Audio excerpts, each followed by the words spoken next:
Saiu agora, fiel. E olha, se prepara porque o que aconteceu no clássico ainda tá dando o que falar. E não é pouca coisa não. O clima esquentou dentro e fora de campo, teve expulsão polêmica, revolta de ídolo, denúncia grave, confusão nos bastidores e até caso sério envolvendo racismo que pode dar desdobramento pesado. E eu já te adianto, tem situação aqui que pode mudar completamente o ambiente do Corinthians nos próximos dias. Então já chega chegando, porque essa segunda-feira tá simplesmente pegando fogo no Corinthians. Fala, fiel torcida, tudo certo com vocês? Olha eu aqui de novo, trazendo tudo o que tá rolando nos bastidores do Timão. E hoje é daqueles dias, viu notícia atrás de notícia, uma mais tensa que a outra. E principalmente as últimas, olha, essas estão absurdas e podem dar muita repercussão ainda. Então faz o seguinte, se você é corintiano de verdade, daquele que não abandona nunca, já se inscreve no canal, deixa o like e fica comigo até o final desse vídeo. Porque no fim eu quero muito saber a sua opinião sobre tudo isso que está acontecendo. Porque aqui a voz da fiel faz diferença. Agora presta atenção, porque o que começou como um simples 0-0 no clássico contra o Palmeiras acabou virando uma verdadeira bomba dentro e fora das quatro linhas.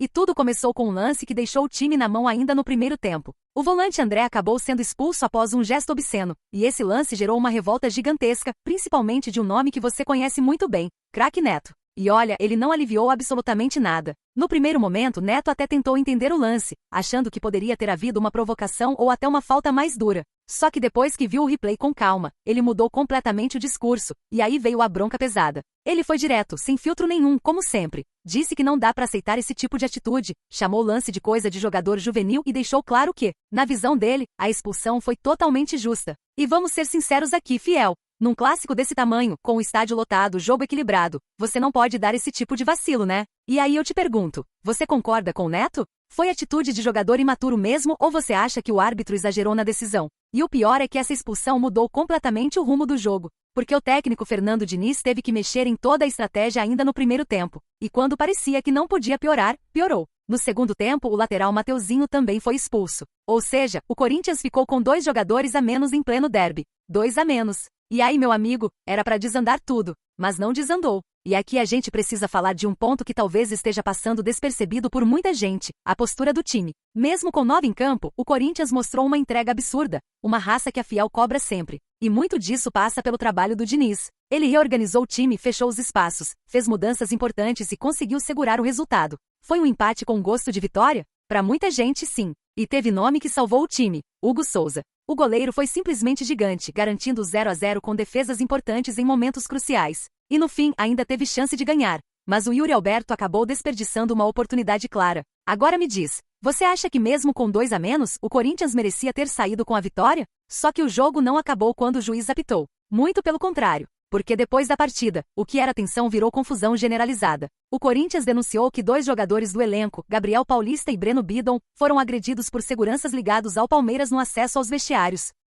Sim, você ouviu certo. A coisa ficou feia fora de campo também. E o clube já se posicionou oficialmente, afirmando que os jogadores vão registrar ocorrência e que o departamento jurídico está acompanhando tudo de perto. Só que do outro lado, também teve resposta. O Palmeiras alegou que um jogador deles, o atacante Luigi, teria sido agredido por um funcionário do Corinthians. Ou seja, virou um cenário de acusações dos dois lados. E agora a situação pode parar até na justiça, dependendo dos desdobramentos. E aí eu te pergunto, você acha que isso deveria ser resolvido entre os clubes ou tem que ir até o fim na justiça? Mas não para por aí, porque teve mais polêmica ainda envolvendo a arbitragem. Após o jogo, o goleiro Hugo Souza revelou um lance que revoltou o elenco. Uma cotovelada do Flaco Lopes em Breno Bidon que simplesmente não foi revisada pelo VAR. E ele foi direto. Disse que não foi possível cotovelada, foi cotovelada clara mesmo. E isso levanta uma discussão importante, o critério da arbitragem. Porque enquanto lances do Corinthians foram revisados e resultaram em expulsões, esse lance passou batido. Inclusive, especialistas em arbitragem já apontaram que o lance poderia, sim, ter resultado em cartão vermelho.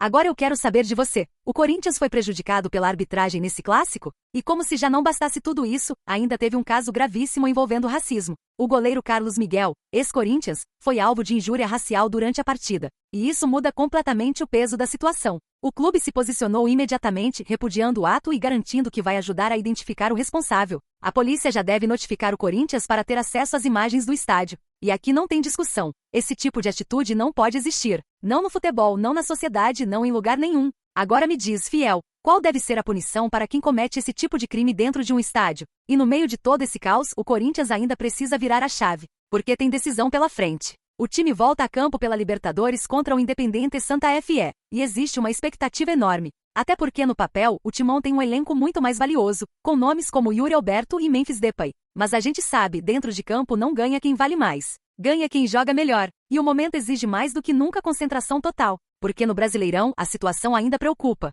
O time está na parte de baixo da tabela, brigando para se afastar da zona de perigo. Ou seja, não dá mais para vacilar. Esse empate pode ter mostrado raça, pode ter mostrado entrega, mas agora precisa transformar isso em vitória. E tudo isso deixa uma sensação muito clara. O Corinthians está vivendo um momento de transição, de tensão, mas também de possibilidade. Porque mesmo em meio ao caos, o time mostrou que tem algo ali. Tem espírito, tem luta. Mas será que isso vai ser suficiente? Agora eu quero ouvir você, fiel, depois de tudo isso que aconteceu. Você acredita que o Corinthians sai mais forte desse clássico ou esse tipo de situação pode atrapalhar ainda mais a sequência da temporada? Comenta aqui embaixo, porque a sua opinião é fundamental. Esse canal é a voz da torcida corintiana.